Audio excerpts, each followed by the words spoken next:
Good evening, adventurers and DMs. This is Stack Totem with a little bit more detail on the coins and treasure generation tables that I built out here.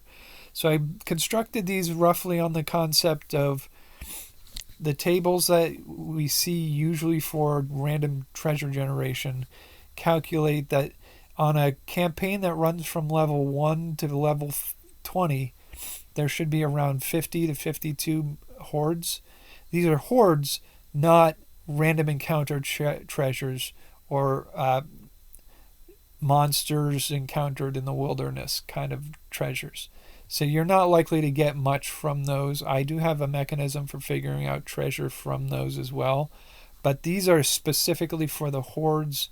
I've run the calculation to roughly 54 hoards per campaign from levels 1 to 20, and they're structured in such a way that you have one at level 1, one at level 2, two at level 3, 4, 5, 6, 3 at 7, and then 4 all for the last 5 levels to level 20. After you've reached level 20, it doesn't really matter at that point. You've sort of maxed out what your campaign levels will actually be. Now, I stated the other day that I thought maybe I had done a typo. No, I just heavily weighted this example table on silver pieces rather than gold pieces. But the equivalent value, the total coin value and gold piece value, is what you should get at a level 12. So these tables scale in this manner. They're a 1d4 plus adventuring party level. So a level 1 party has a chance of rolling minimum 1 on a 1d4 plus level 1. So the lowest you'll ever roll is a 2. And your total coinage for that roll would be a 59 gold piece value treasure. The gold pieces are like 100 copper pieces to a gold piece, 10 silver pieces to a gold piece, and zero point 0.1 platinum pieces to a gold piece. So these are your treasures that you can get. But your highest you're going to get at a level 1 for your one hoard at level 1, the highest you're going to get is rolling a 4, 1, 2, 3, 4, plus 1 for level 1. The highest you're going to get is 198, roughly 200 gold pieces. Now these amounts are sometimes written as, see this, 895 copper pieces, 334 silver pieces, and 19 gold pieces. That seems very specific. Well, it's done that way in part because you have the option of taking this and looking at it. If you roll this more than once, which is unlikely since you're only really generating at this level for level 1, 2, and maybe a little bit of 3. So, like at those levels, you're looking at the possibility of really only rolling in this zone for 1 or 2 rolls. And so if you roll this, if you happen to roll the exact same number twice, you can round these off in different ways. So instead of 895 copper pieces, you can do 890 copper pieces. You could do 900 because you're close enough to 900 for that to not sway this too largely. And you can change this so that you can 900 copper pieces, 330 silver pieces, and 20 gold pieces. Rounded, it sounds completely different than 895 copper pieces, 334 silver pieces, and 19 gold pieces. It sounds like a different generation. And that's if your players are even paying that much attention. But as you roll further, a level 2 party is going to roll on the 3, 4, 5, and 6.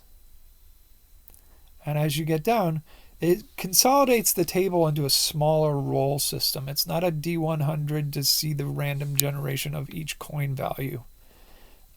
So you're getting a 24 item list that you can use in multiple ways. Now you can roll up on this table, say you roll something like a 12 on the list here, and then you go from there.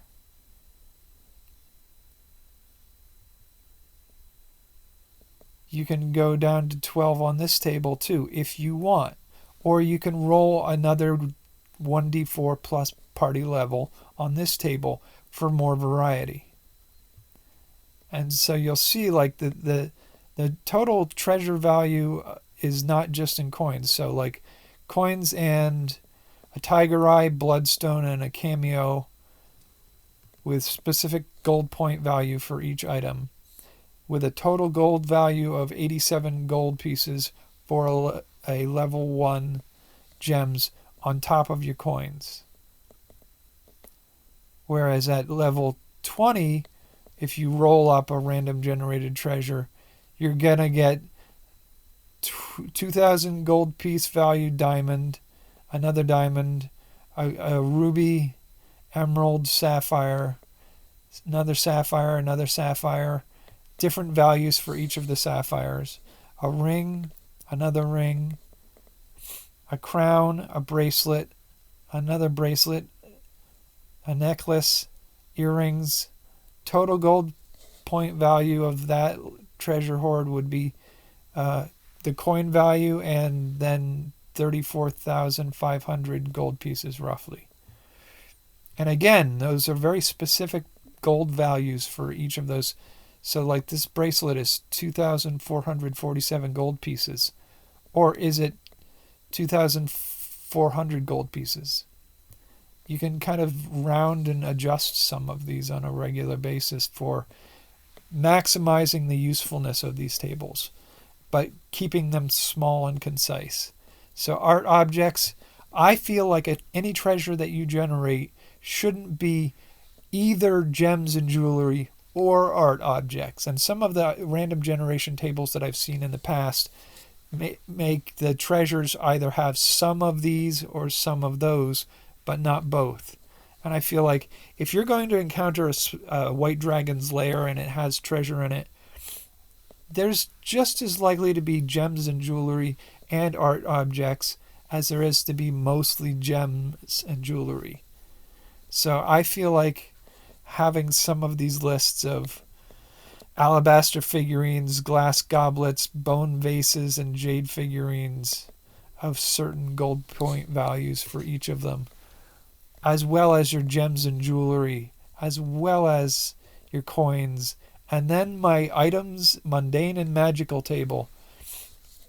I have this here because I feel like if you have a treasure hoard that has gotten a magic sword and a magic helmet from adventurers that came through and were defeated by the dragon or the manticore or whatever, and the collection has been built up over these encounters, you're also likely to encounter an adventure here and there where they had nothing but a battle axe, a plain regular battle axe. And some of them may have mundane items on them, like a carpet for sleeping on, or a prayer carpet, or a bottle of wine that they got from part of their adventure. So you have mundane items and you have magic items that you can roll up. And I have my table up top here with table C for both, essentially. You can roll up things like weapons, armor, odds and ends, tools, instruments, boxes, bags, cloaks, gems, jewelry, books, rods, staffs, wands, rings, scrolls, and they can have any of these things. And your potions could be a wine or a perfume or a cream or a salve, a paste, a dressing, an oil, so on and so forth. These can be further expanded into magic items, but they can just as easily function as mundane items. So you might have a scroll that's paper, a canvas, a parchment, or a map. And these are just mundane scrolls, perhaps with a declaration or a deed on them. And rings, they could just simply be a puzzle ring that you found in the treasure. books could be a history of the kingdom of such and such. Weapons, armor, odds and ends like a deck of cards or a carpet or a cloth. Barrel, lenses or mirrors. Tools and instruments could be spoon, like a silver spoon is found in the treasure. A saw, a rope. It doesn't have to be a magical rope. There just could be a bundle of rope over in the corner of this treasure hoard. But the table you'll see up here at table C for the items rolling is weighted on the top ends for scrolls and potions and on the bottom ends for armor, shields, and weapons. So you can get things in the middle that are odds and ends and tools and bags and boxes and gloves and whatnot. But you're more likely to get weapons, armor, scrolls, and potions. Or in the case of potions being mundane, you could get a bottle of wine or an amphora of oil.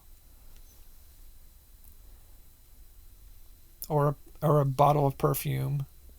So these are some of the options I've had for generating out treasures from the 54 hoards that you may encounter from level 1 to 20. I have been, for Dungeon 23 this year, generating an entire set of 2 campaigns worth of. So Tuesdays and Thursdays. Every Tuesday I'm generating 1 treasure hoard, and every Thursday I'm generating a second treasure hoard list, because there are 54 days in the year from Chinese New Year to Chinese New Year that I've been doing this project for. So I'm generating a randomly generated treasure, like this example one here, with actual examples of what the 5 mundane items are, that I am building this entire list for a 1 to level 20 campaign worth of treasure hoards, randomly generated. I'm doing 2 of those for the year. So that's sort of what I wanted to say about the treasure generation. I will see you for tomorrow. This is a long rambling one. I'm sorry for that. But I will see you tomorrow for, I believe it's Woeful Wednesday tomorrow. Until then, I hope you have a spectacular evening.